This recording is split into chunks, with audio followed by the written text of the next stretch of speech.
organic, unpredictable, unknown, lovely, beautiful, a sense of fulfillment. This is part of the pleasures of life and not the chores of life.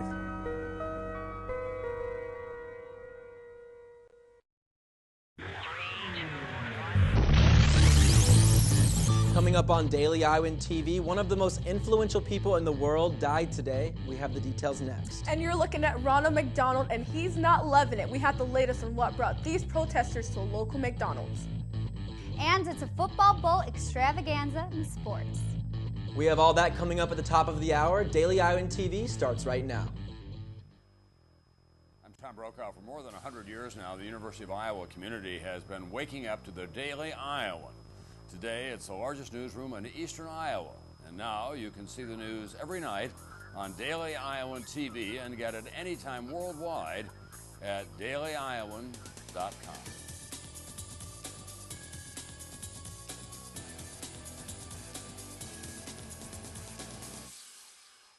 Hello, and thanks for tuning in this evening. I'm Muriel Kone. And I'm Reed Chandler.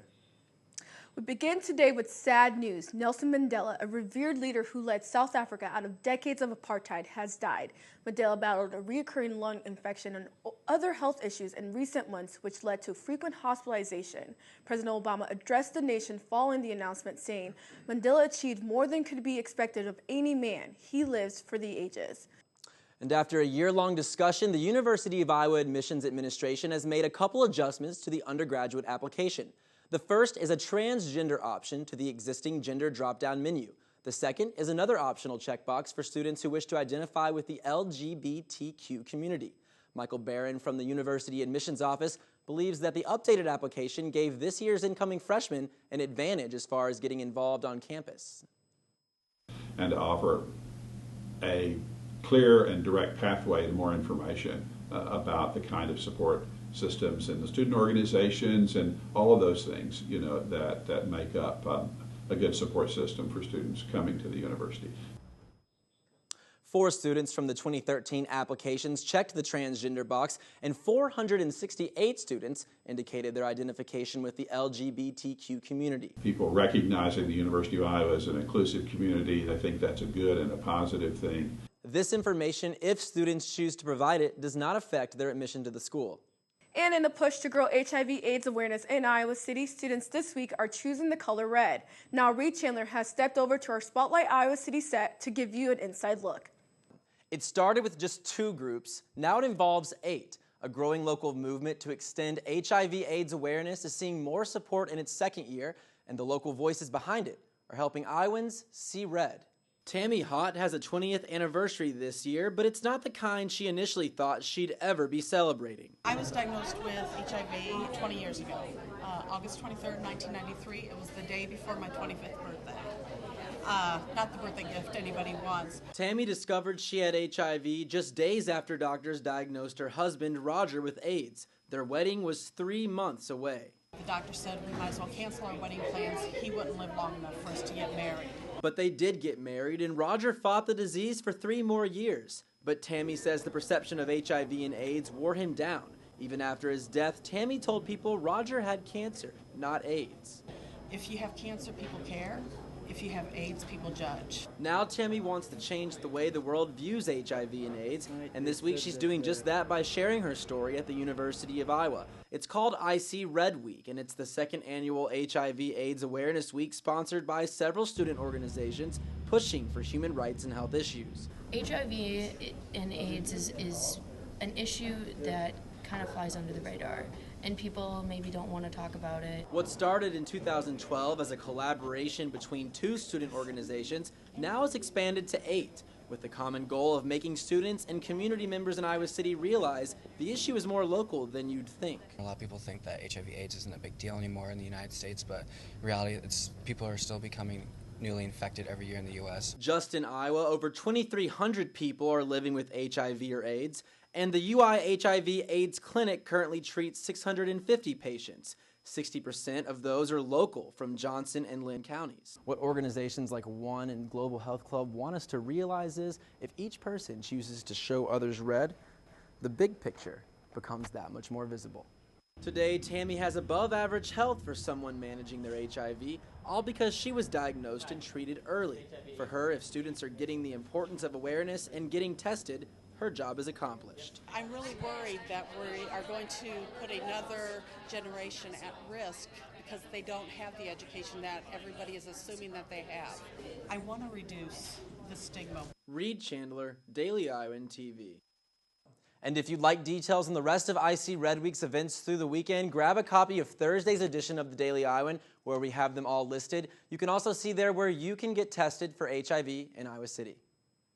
Thanks, Reed. And all across the state, cities are applying for money to protect themselves from flood. The Iowa State Flood Mitigation Board recently awarded Dubuque nearly $100 million for a flood protection project.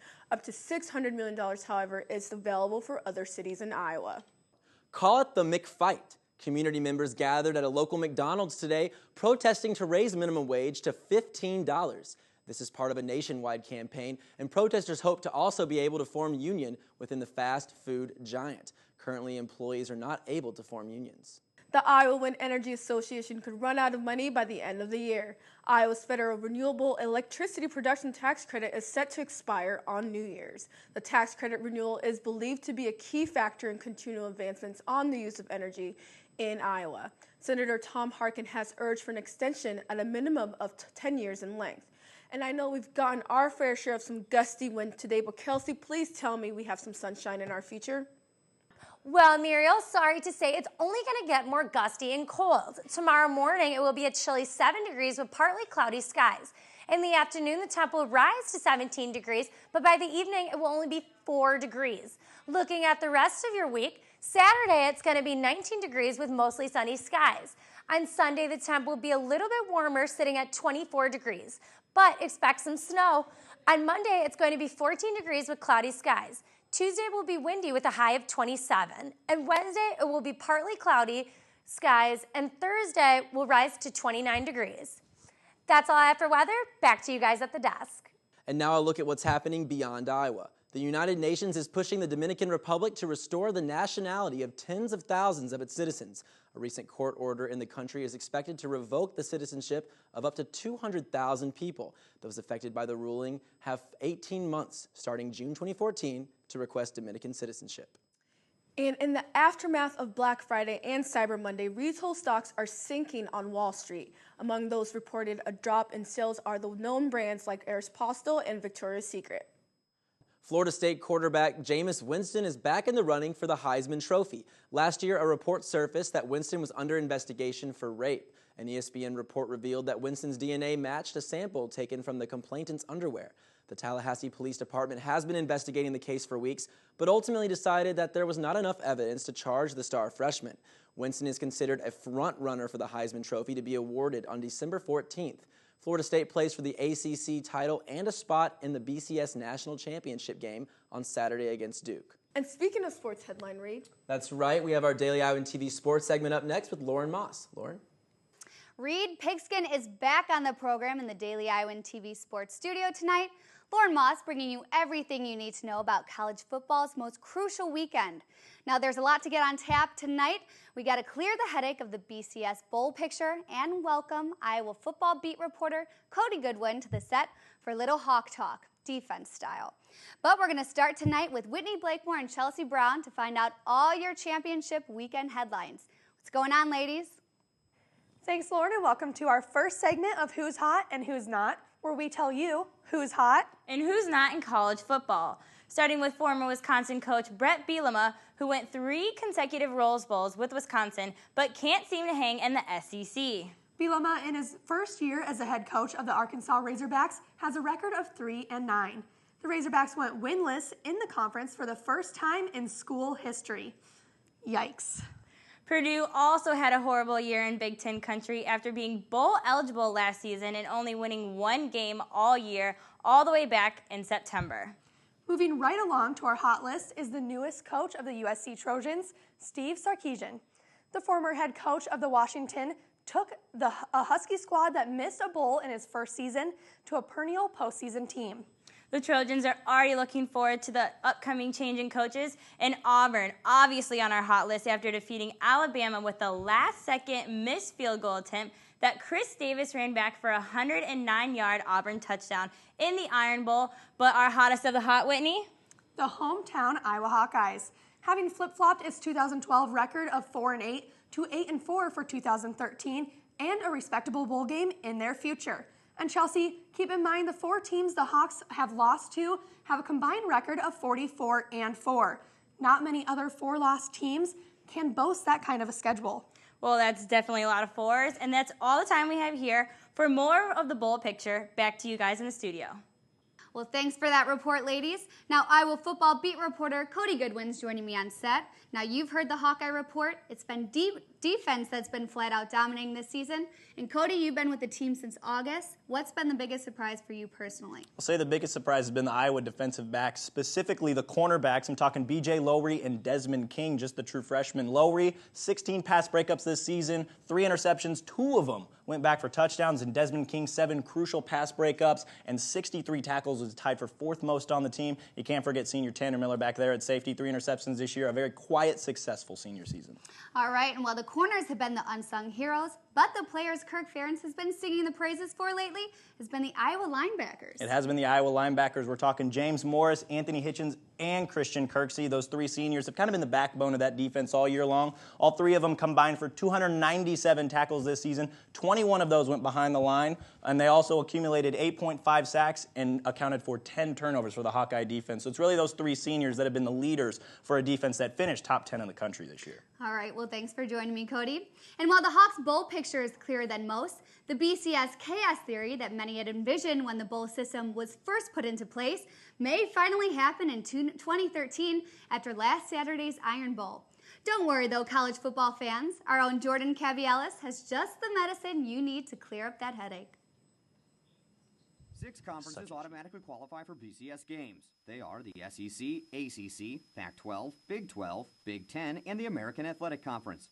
Both the Pac-12 and the Big 10 are contractually tied to the Rose Bowl. The SEC gets the Sugar Bowl, the Big 12 hosts the Fiesta Bowl, and the ACC gets the Orange Bowl, with the AAC being placed later during the selection process. This year's national championship picture is hazy. Number 2 Ohio State plays number 10 Michigan State for the Big 10 title on Saturday, where, if they win, figure to remain number 2 and play for the national championship.